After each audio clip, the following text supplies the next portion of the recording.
Hello everyone. Now I am going to explain class 8 science chapter 1 crop production and management. So जैसा कि हमारा chapter name है crop production and management. So first हम पहले crop समझ लेते हैं. What is crop? क्रॉप क्या होता है? So crop means when plants of the same kind are cultivated. एक ही तरह के प्लांट कल्टिवेटेड होते हैं at one place on a large scale. Large scale पर एक जगह पे एक ही तरह के प्लांट का कल्टीवेशन क्रॉप कहलाता है. Okay, so open page number 1 and read with me. Paheli and Buju went to there uncle's house during the summer vacation. Summer vacation में पहेली एंड बुजू अपने अंकल के घर जाते हैं. Their uncle is a farmer. उनके अंकल फार्मर हैं. One day they saw some tools like खुरपी, sickle, shovel and plough etcetera. एक दिन उनके अंकल ने उनको डिफरेंट काइंड ऑफ टूल्स दिखाए इन द फील्ड. फील्ड में पहेली एंड बुजू ने डिफरेंट काइंड ऑफ टूल्स देखे. इनका यूज किस लिए करते हैं? क्रॉप प्रोडक्शन में, खेती में इनका यूज किया जाता है. I want to know where and how we use these tools. अब पहेली एंड बुजू ये जानना चाहते हैं कि इन टूल्स का यूज कहाँ होता है. सो स्टूडेंट्स, ये इन टूल्स का यूज आपने क्लास 4th में भी पढ़ा था. क्लास 4th से आप पढ़ते आ रहे हैं सिकल का यूज, सोवल का यूज, प्लो का यूज, कि इनका यूज किस तरह से हम फील्ड में करते हैं. ओके, तो क्लास 8th में भी हम इनका यूज पढ़ने वाले हैं. You have learn that all living organism require food. ये हम जानते हैं कि सभी लिविंग ऑर्गेनिज्म को फूड की आवश्यकता होती है. Plants can make their food themselves. और आप ये भी जानते हैं कि प्लांट्स अपना फूड खुद बनाते हैं. Can you recall how green plants synthesize their own food. क्या आपको याद आया कि ग्रीन प्लांट्स किस तरह से अपना फूड सिंथेसाइज करते हैं? क्लास 7th में आपने पढ़ा है फर्स्ट चैप्टर में. Animals including human can not make their own food. और आप ये भी जानते हैं कि एनिमल्स एंड ह्यूमन अपना फूड प्रिपेयर नहीं कर सकते. So where do animals get their own food. So animals and human कहाँ से फूड प्राप्त करते हैं? But first of all, why do we have to eat food. लेकिन सबसे पहले हम जानते हैं कि हम फूड क्यों खाते हैं. तो आपने ये भी सबसे पहले क्लास 6 में पढ़ा होगा कि हमें एनर्जी के लिए हम फूड ईट करते हैं. Okay, you already know that energy from the food is utilized by organism for carrying out their various body functions. और हमें हमारी बॉडी में जो फंक्शंस होते हैं उनको कैरी आउट करने के लिए एनर्जी की आवश्यकता होती है. और एनर्जी कहाँ से मिलती है? फूड से मिलती है. Such as digestion. वो कौन कौन से फंक्शन है जो हमारी बॉडी करती है? Digestion, respiration and excretion. We get our food from plants and animals or both. और हम अपना फूड कहाँ से प्राप्त करते हैं? प्लांट से या एनिमल्स से या फिर बोथ, दोनों से. Since we all need food, हम सभी को फूड की आवश्यकता होती है. How can we provide food to a large number of people in our country. तो जब हम सभी को फूड की आवश्यकता होती है तो हम पूरी कंट्री के लिए कैसे फूड प्रोवाइड करा सकते हैं? Food has to be produced on a large scale. Food हम लार्ज स्केल में प्रोड्यूस करते हैं तभी हम पूरी कंट्री को फूड प्रोवाइड करा सकते हैं. In order to provide food for a large population, regular production, proper management and distribution is necessary. Food हमें लार्ज पॉपुलेशन के लिए प्रोवाइड कराने के लिए उसका रेगुलर प्रोडक्शन करना है फूड का, एंड प्रॉपर मैनेजमेंट भी करना है और डिस्ट्रीब्यूशन भी करना है ताकि वो प्रत्येक पर्सन तक फूड मिल सके. तो सबसे पहले हम टॉपिक पढ़ते हैं 1.1 agricultural practices. Till 10,000 BC people were nomadic. 10,000 BC तक पीपल नॉमेडिक थे. नॉमेडिक मीन्स क्या होता है? नॉमेडिक मीन्स होता है कि खाना बदोश कहते हैं इनको, और पीपल खाना फूड के लिए यहाँ एक प्लेस से दूसरे प्लेस तक जाते थे फूड और शेल्टर की खोज में। इनको हम नॉमेडिक पीपल कहते हैं।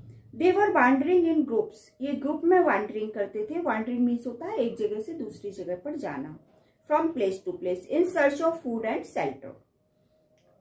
दे ate raw fruits and vegetables and started hunting animals for food. सबसे पहले ये रॉ फ्रूट और वेजिटेबल्स खाते थे, जंगल्स में जाते थे और वहां पर जो उनको फ्रूट्स मिलते थे वो फ्रूट्स खाते थे, रॉ वेजिटेबल्स, कच्ची वेजिटेबल्स खाते थे। और फिर इन्होंने फॉरेस्ट में एनिमल्स हंटिंग स्टार्ट किया, एनिमल का शिकार करके फूड खाने लगे। Later they could cultivate land, और फिर इसके बाद इन्होंने लैंड को कल्टिवेट करने स्टार्ट किया एंड प्रोड्यूस राइस, और राइस को प्रोड्यूस करना, rice, wheat and other food crops. Thus was born agriculture, और यही से एग्रीकल्चर शब्द का निर्माण हुआ है। When plants of the same kind are cultivated at one place, एक तरह के प्लांट एक ही जगह पे कल्टिवेटेड होना लार्ज स्केल में, it is called a crop, इसको हम क्रॉप कहते हैं। For example, crop of wheat means, wheat की क्रॉप ऑफ व्हीट मीन्स क्या कहलाएगा? That all the plants grown in a field are that of wheat, means जो हमारी क्रॉप है वहां पे केवल व्हीट के ही प्लांट हैं और किसी के प्लांट नहीं है। You already know that crops are of different type like cereals, आप ये भी जानते हैं कि प्लांट डिफरेंट टाइप होते हैं, जैसे cereals, vegetables and fruits. These can be classified on the basis of the season in which they grow, और ये प्लांट्स हमारे सीजन के बेस पर ग्रो होते हैं। India is a vast country, India हमारी एक बहुत बड़ी कंट्री है। द क्लाइमेटिक कंडीशन लाइक, और जो क्लाइमेटिक कंडीशन है जैसे temperature, humidity and rainfall vary from one region to another, means एक जगह से, एक क्षेत्र से दूसरे क्षेत्र पर अलग अलग होता है सभी का temperature and humidity. Accordingly there is a rich, now next turn your page, page number 2। Variety of crops grown in different parts of the country. Despite this diversity, two broad cropping pattern, और इस तरह से जैसे अलग reason में अलग temperature होता है, अलग ह्यूमिडिटी होता है, तो इसके आधार पर क्रॉप्स को हम 2 पार्ट्स में डिवाइड करते हैं। फर्स्ट हमारी kharif crops and second rabi crops. तो first, what is kharif crops? The crops which are sown in the rainy season are called kharif crops.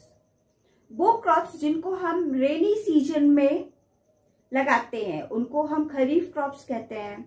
The rainy season in India is generally from June to September, और आप जानते हैं rainy season हमारा जून से सितंबर तक रहता है।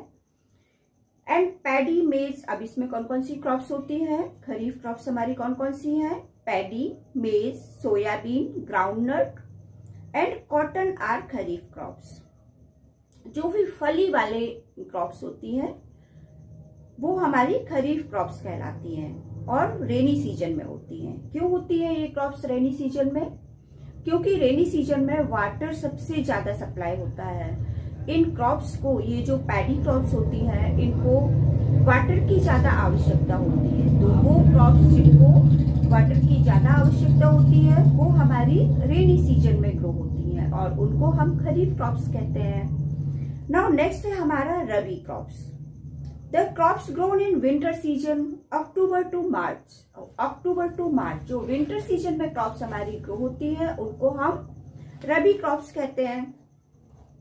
For example, wheat, gram, pea, mustard and linseed, इनको बहुत कम वाटर की आवश्यकता होती है। Besides these, pulses and vegetables are grown during summer at many places. कई प्लेसेस पर वेजिटेबल्स, पल्सेस ये समर सीजन में भी ग्रो होते हैं। Now next topic, basic practices of crop production. Crop production के लिए हमें बेसिक प्रैक्टिस करनी पड़ती है। वो क्या है बेसिक प्रैक्टिस देखते हैं। Why paddy can not be grown in the winter season. Paddy crops को हम विंटर सीजन में क्यों नहीं ग्रो करते हैं? क्योंकि अभी हमने बताया कि पैडी क्रॉप्स को बहुत ज्यादा वाटर की आवश्यकता होती है। Okay, so paddy require a lot of water, therefore it is grown only in rainy season. इसीलिए उनको केवल रेनी सीजन में ग्रो करते हैं। Cultivation of crops involve several activities undertaken by farmers over a period of time. Crop cultivation के लिए बहुत सारी एक्टिविटी करनी पड़ती है फार्मर्स को, उनको ग्रो करने के पहले। You may find that these activity are similar to those carries out by a gardener. और ये सारी एक्टिविटीज गार्डनर को भी करनी पड़ती है, और even bye you when you grow ornamental plants in your house. जब आप अपने घर में ऑर्नामेंटल प्लांट्स को ग्रो करते हैं तो आपको भी वो सारी एक्टिविटीज करनी पड़ती है जो एक फार्मर को करनी पड़ती है। These activities or tasks are referred to as agricultural practices. इन सभी टास्क को हम एग्रीकल्चरल प्रैक्टिसेस कहते हैं। वो क्या है एग्रीकल्चरल प्रैक्टिसेस? नीचे देखते हैं। तो फर्स्ट है हमारा प्रिपरेशन ऑफ सॉइल। सबसे पहले हमें सॉइल को प्रिपेयर करना पड़ता है। सीड बोने के पहले सॉइल को प्रिपेयर करते हैं। उसके बाद सेकेंड हमारा सोइंग द सीड्स को बोना। And third adding manure and fertilizers. उसके बाद सॉइल में हम मैन्योर एंड फर्टिलाइजर को ऐड करते हैं। फिर इरिगेशन मीन्स वाटरिंग करते हैं। फिर नेक्स्ट प्रोटेक्टिंग फ्रॉम बीट्स से प्रोटेक्ट करते हैं, उनको बचाते हैं बीट्स से। बीट्स होते हैं अनवांटेड प्लांट्स, जो हमारे सीड्स के साथ कुछ अनवांटेड प्लांट्स भी ग्रो हो जाते हैं, तो उनको हम अलग करते हैं टाइम टू टाइम पर। फिर नेक्स्ट है हमारा हार्वेस्टिंग, उनको हार्वेस्ट करना, कटाई करना। जब हमारी क्रॉप्स ग्रो हो जाती है, पक जाती है, तो हम हार्वेस्ट करते हैं। उसके बाद है स्टोरेज, उसको स्टोर करना। तो सबसे पहले हम फर्स्ट पॉइंट देखते हैं प्रिपरेशन ऑफ सॉइल। सॉइल को किस तरह से प्रिपेयर करते हैं।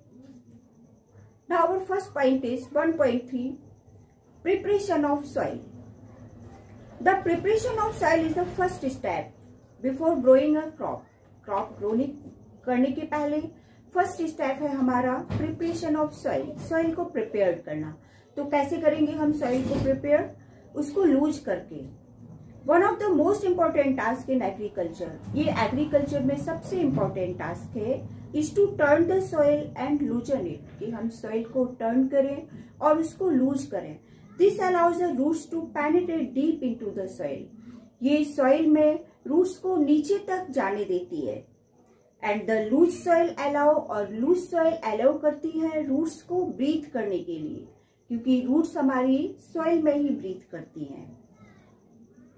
Even when they go deep, जब रूट्स हमारी नीचे तक जाती हैं तो सॉइल के अंदर ब्रीथ करती हैं। Why does the loosening of soil allow the roots to breathe easily? अब आप बताइए कि सॉइल को लूजनिंग करने से क्या रूट्स हमारी इजीली ब्रीथ करेंगी? So yes, it is right. The लूजन soil helps in the growth of earthworm and microbes present in the soil. और हमारे सॉइल में जो अर्थवॉर्म होते हैं और माइक्रोब्स होते हैं, वो उनके ग्रोथ के लिए भी अच्छा होता है सॉइल को लूज करना। These organisms are friends of the farmer. ये सब आप पहले पढ़ चुके हैं कि अर्थवॉर्म फार्मर्स का फ्रेंड कहलाता है। Since they further turn and loosen the soil and thus humus to it, और इससे हमारी सॉइल में ह्यूमस भी आ जाएगा। But why the soil needs to be turned and loosened? लेकिन अब हम सॉइल को टर्न कैसे करेंगे और लूज कैसे करेंगे?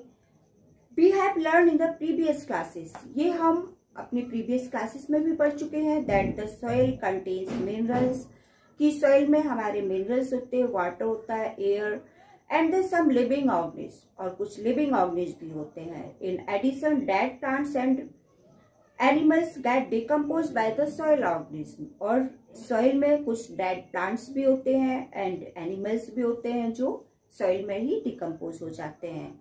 इन this way various nutrients in the dead organism are released back into the soil. इस तरह से बहुत सारे न्यूट्रिएंट्स डेड ऑर्गेनिज्म से भी रिलीज होकर सॉइल में वापस चले जाते हैं। These nutrients are again absorb by plant, और ये न्यूट्रिएंट्स फिर से प्लांट के द्वारा एब्जॉर्ब कर लिए जाते हैं। Since only a few centimetres of the top layer of the soil supports plant growth, plant growth के लिए केवल कुछ सेंटीमीटर जो हमारी सॉइल होती है उसकी बहुत सारी लेयर्स होती हैं, तो केवल टॉप मोस्ट लेयर की कुछ सेंटीमीटर तक ही हमारे प्लांट्स ग्रोथ के लिए आवश्यक होती है।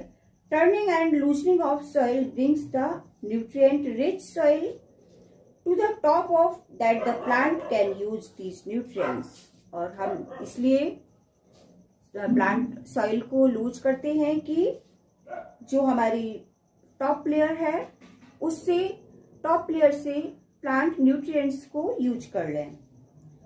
Thus now next page number 3, turning and loosening of soil is very important. इस तरह से turning and loosening of soil is very important for cultivation of crops. The process of loosening and turning of the soil is called tilling और ploughing. अब loosening of soil को हम क्या कहते हैं? टिलिंग और ploughing. This is done by using a plough, इसको हम प्लो की यूज करते हैं। Ploughs are the made of wood और आयरन, और हमारा जो प्लो होता है, प्लो मीन्स होता है हल, प्लो की यूज से सॉइल को लूज करते हैं, और ये किससे बना होता है? वुड एंड आयरन से। If the soil is very dry, जब हमारी सॉइल बहुत ड्राई होती है, it may need watering before ploughing, तो प्लोइंग करने के पहले हमें वाटरिंग की आवश्यकता होती है।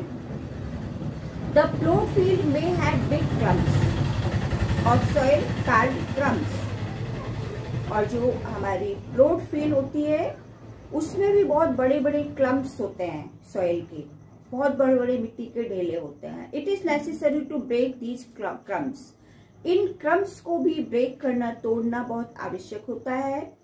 लेबलिंग द फील्ड इज, और फील्ड को लेबल करने के लिए, is beneficial for sowing as well as for irrigation. Sowing क्या होता है? सोइंग होता है बीज बोना। जब हम सीड्स को सॉइल में डालते हैं तो उसको हम कहते हैं sowing. Levelling of soil is done with the help of leveller, और फिर सॉइल को लेबल किससे करते हैं? एक इंस्ट्रूमेंट होता है जिसको लेवलर कहते हैं, लेवलर, उसकी यूज से सॉइल को लेबल करते हैं। Sometimes manure is added to the soil before tilling, और कभी कभी हम मैन्योर भी उसमें ऐड कर देते हैं टिलिंग के पहले। This helps in proper mixing of manure, इस तरह से हमारे जो मैन्योर है प्रॉपर मिक्स हो जाएंगे सॉइल में। The soil is moisten before sowing, और सोइंग के पहले मीन्स बीज बोने के पहले हमारी सॉइल मॉइस्टन होनी चाहिए, मीन्स उसमें वाटरिंग करना चाहिए। Now next topic, agricultural implements. अब हमारी जो एग्रीकल्चर है उसमें कौन कौन से इम्प्लीमेंट्स यूज होते हैं? जैसे अभी हमने फर्स्ट पढ़ा प्लोइंग, तो प्लोइंग के अलावा भी बहुत सारे इम्प्लीमेंट्स हैं जिनको हम देखते हैं। Before sowing the seeds it is necessary to break soil clumps to get better yield. Better yield means better yield, अच्छी फसल पाने के लिए हमें सॉइल के क्लम्प्स को ब्रेक करना बहुत ही आवश्यक है। This is done with the help of various tools, और ये बहुत सारे टूल्स की हेल्प से होगा। The main tool is use for the purpose are plough, और उसका मेन टूल है प्लो, हो एंड कल्टीवेटर। जो मेन टूल्स हैं उनमें फर्स्ट है plough, second hoe and third cultivator. तो लुक एट दिस प्लो, यहाँ पर ये प्लो बना हुआ है। अब प्लो क्या है उसके बारे में देखते हैं। This is being used since ancient time for tilling the soil, adding fertilizer to the crop, removing the weeds and turning the soil. Ancient time means प्राचीन समय में प्लो का यूज होता था जो किससे बना होता था, अभी हमने आपको बताया वुड से और आयरन से बना होता था। This is made wood and drawn by a pair of bulls, जो वुड से बनता था और इसको बुल्स मतलब बैल होते हैं, एक पेयर, दो बैल की यूज से इसको पीछे लो लगा रहता था, आगे दो बैल रहते थे और इसको बुल की हेल्प से खींचा जाता था आगे। बुल्स और अदर एनिमल्स जैसे हॉर्सेस और कैमल्स का यूज भी कर सकते थे, लेकिन अधिकतर बुल्स के यूज से ही इसका यूज करते हैं। It contains a strong triangular iron strip called ploughshare, इसमें एक ट्रायंगुलर आयरन स्ट्रिप लगी होती है जिसको हम प्लोसेयर कहते हैं। The main part of the plough is the long log of wood, जो इसका मेन पार्ट होता है वो एक लॉन्ग वुड से बना होता है, which is called the plough shaft, जिसको हम प्लो सैफ्ट कहते हैं। This is a handle at one end of the shaft, इस सैफ्ट के वन एंड पर एक हैंडल लगा होता है। The other end is attach to the beam, और इसके अदर एंड पर बीम अटैच होता है, which is placed on the bull's neck, जो बुल की नेक पर रखा जाता है। One pair of bulls and the man can easily operate the plough. Plough को आपने देखा होगा कि जब बैल नहीं होते हैं तो इमरजेंसी में कभी कभी एंशिएंट टाइम में मैन भी इसको पुल करता था, खींचते थे। The indigenous wooden plough is increasingly being replaced by iron toes nowadays. अब जो प्लो में जो वुडन पार्ट रहता था आजकल उसमें आयरन का यूज होने लगा है। नाउ सेकेंड पार्ट है हमारा हो, HOE हो। हो को क्या कहते हैं? हो मीन्स होता है फावड़ा। It is a simple tool which is use for removing weeds, इसका यूज वीड्स को रिमूव करने के लिए करते हैं, and for loosening the soil, और सॉइल को लूजनिंग करने के लिए भी करते हैं। It has a long rod, इसमें एक लॉन्ग रॉड होती है जो वुड से बनी होती है और कभी कभी आयरन से भी। A strong, broad and bent plate of iron is fixed on one end of the end, और इसकी एक जो आयरन लॉन्ग रॉड होती है आयरन की, उसके एक एंड पर एक ब्रॉड एंड बेंट प्लेट, चपटी प्लेट लगी होती है। Now next turn your page number 4। Work like a blade, जो ब्लेड की तरह वर्क करती है। It is pulled by animals, इसको एनिमल के द्वारा भी पुल किया जाता है। कल्टीवेटर, अब नेक्स्ट है हमारा थर्ड इंस्ट्रूमेंट है cultivator. Nowadays ploughing is done by tractor driven cultivator. आजकल जो प्लोइंग में ट्रैक्टर ड्राइविंग कल्टीवेटर का यूज होता है, जो ट्रैक्टर से ड्राइव होती है, मीन्स आगे ट्रैक्टर लगा होता है और पीछे कल्टीवेटर लगा होता है। The use of cultivator saves labour and time, और ये लेबर को भी बचाता है और टाइम को, मतलब मेहनत को भी बचाता है और टाइम को भी बचाता है। So look at this picture. Cultivator driven by a tractor, एक ट्रैक्टर के द्वारा ये कल्टीवेटर चलाया जा रहा है। Figure 1.1 c. Now next 1.4 sowing. अब हमने सॉइल तो लूज कर ली अपनी, अब सेकेंड पार्ट है हमारा सोइंग। अब हमें सॉइल लूज करने के बाद उसमें सीड डालने हैं, तो सीड डालने की प्रोसेस को हम कहते हैं sowing, SOWING, sowing. Sowing is an important part of crop production, crop production का इम्पोर्टेंट पार्ट है sowing. Before sowing good quality clean and healthy seeds of a good variety are selected. Sowing के पहले हमें जो seeds लगाने होते हैं उनकी क्वालिटी देखनी पड़ती है, वो सीड हमारे गुड क्वालिटी के होने चाहिए, क्लीन होने चाहिए एंड हेल्दी सीड होने चाहिए। Farmers prefer to use seeds which give high yield, और फार्मर उन सीड को प्रेफर करता है जो हमें हाई यील्ड देता है, अच्छी फसल देता है। सिलेक्शन ऑफ सीड, अब हम देखते हैं सिलेक्शन ऑफ सीड, सीड को कैसे सिलेक्ट करते हैं। One day I saw my mother put some grain seeds in a vessel and poured some butter in them. अब पहेली कहती है कि एक दिन उन्होंने देखा अपनी मदर को कि एक वेसल में, बर्तन में वो सीड्स लिए हुए हैं और उसमें वाटर डाल रही हैं। After a few minutes some seeds started to float on top. कुछ देर बाद वो देखती हैं कि कुछ सीड्स फ्लोट होने लगते हैं, मीन्स ऊपर आ जाते हैं वाटर में।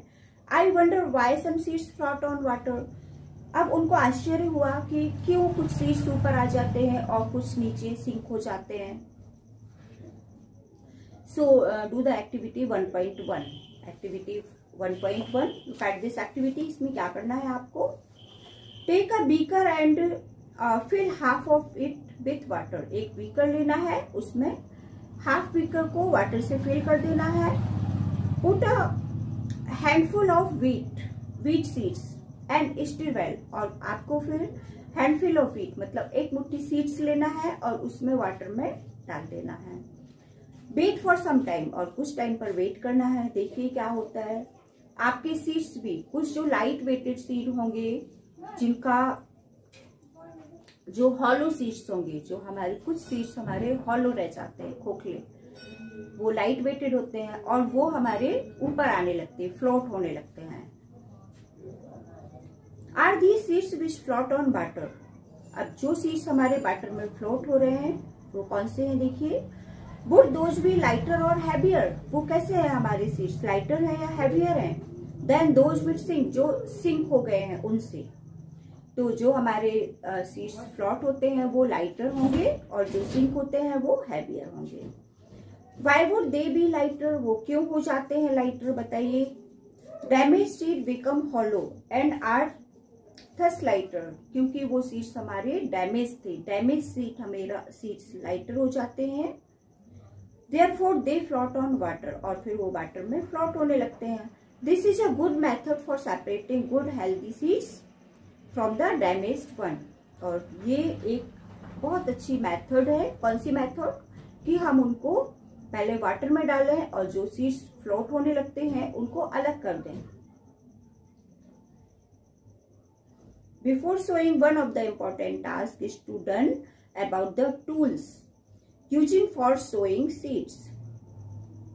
अब एक और इम्पोर्टेंट टास्क है जो हमें सीड्स को सो करने के पहले करना है। वो क्या है वो देखते हैं हम फिगर 1.2 में। ट्रेडिशनल टूल, यहाँ पर एक ट्रेडिशनल टूल का यूज किया गया है सोइंग के लिए। The tool use traditionally for sowing seeds is shaped like a funnel. अब ये जो इंस्ट्रूमेंट है इसमें एक फनल टाइप की स्ट्रक्चर है। देखिए, लुक एट दिस, ये फनल यहाँ पर बना हुआ है और फनल में सीड डालते जा रहे हैं। The seeds are filling into the funnel, funnel में सीड्स को फिल करना है। पास डाउन थ्रू 2 और 3 पाइप्स हैविंग शार्प एंड, और इसके नीचे एक पाइप लगे हुए हैं जो पाइप नीचे की ओर 2-3 पार्ट्स में डिवाइड है।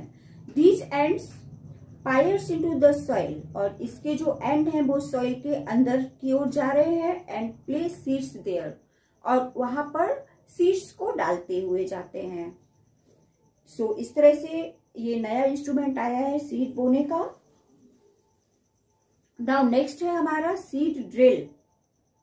एक अनदर प्रोसेस है सीड बोने का, वो है seed drill. Nowadays the seed drill is used for sowing with the help of tractors.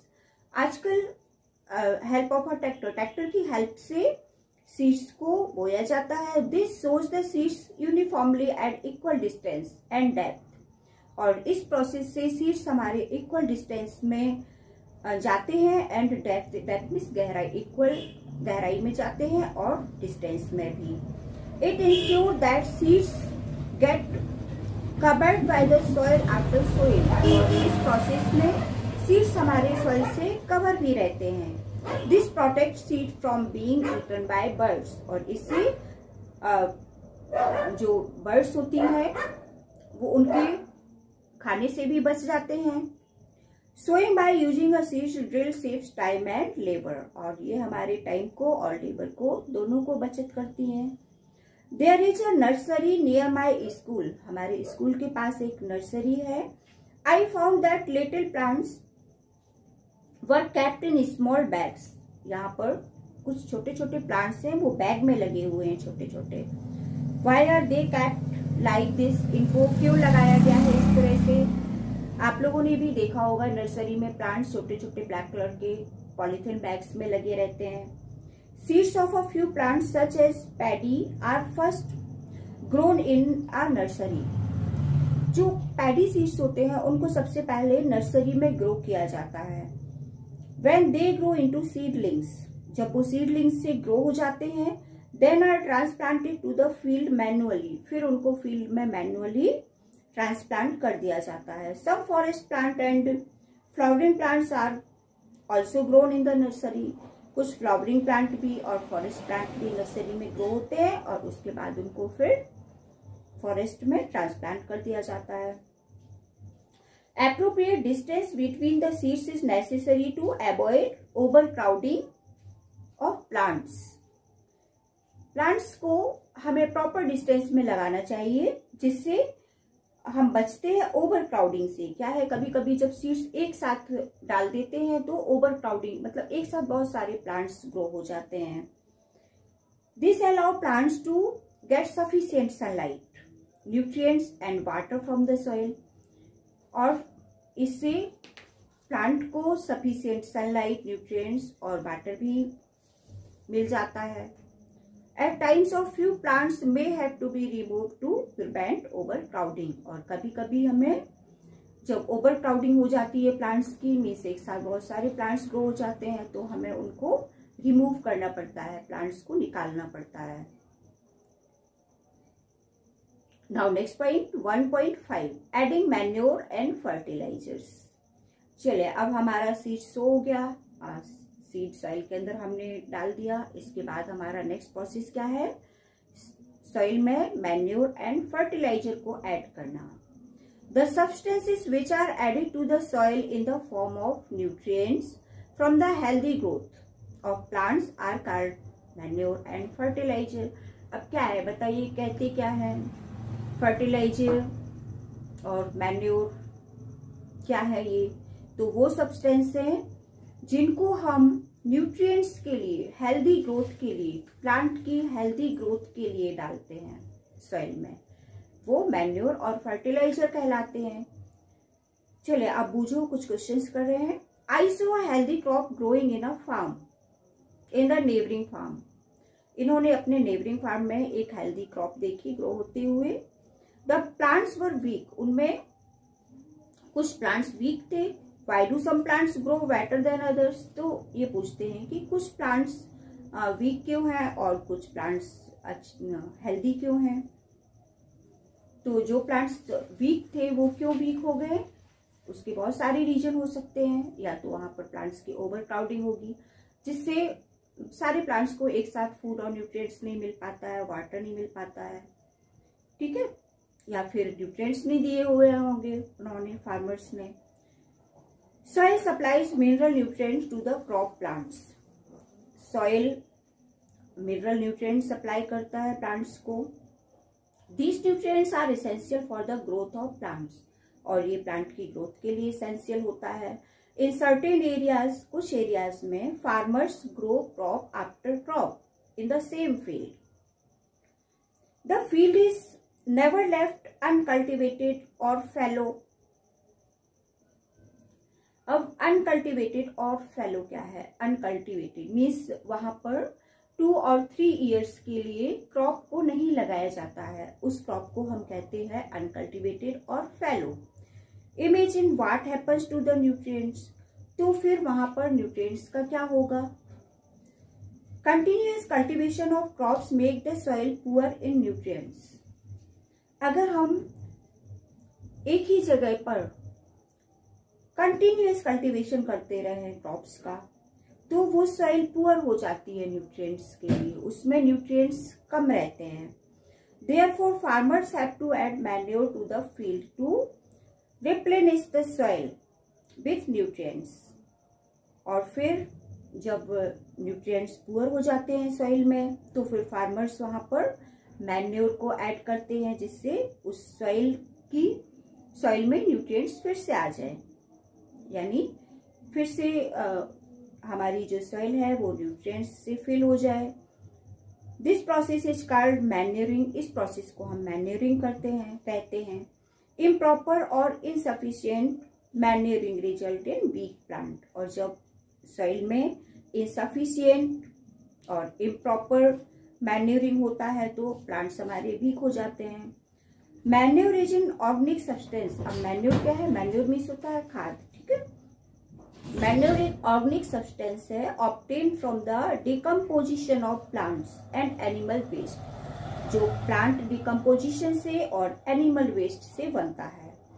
Farmers dump plant and animal waste in a pit. Farmers animal waste को, plant और animal waste को एक pit में डालते जाते हैं at open places and allow it to decompose, और फिर इसको डिकम्पोज होने तक छोड़ देते हैं। The decomposition is caused by some micro organism, और उनका डिकम्पोजिशन माइक्रो ऑर्गेनिज्म की हेल्प से होता है। The decomposed matter is used as organic manure, और उस डिकम्पोज मैटर को हम ऑर्गेनिक मैन्योर कहते हैं।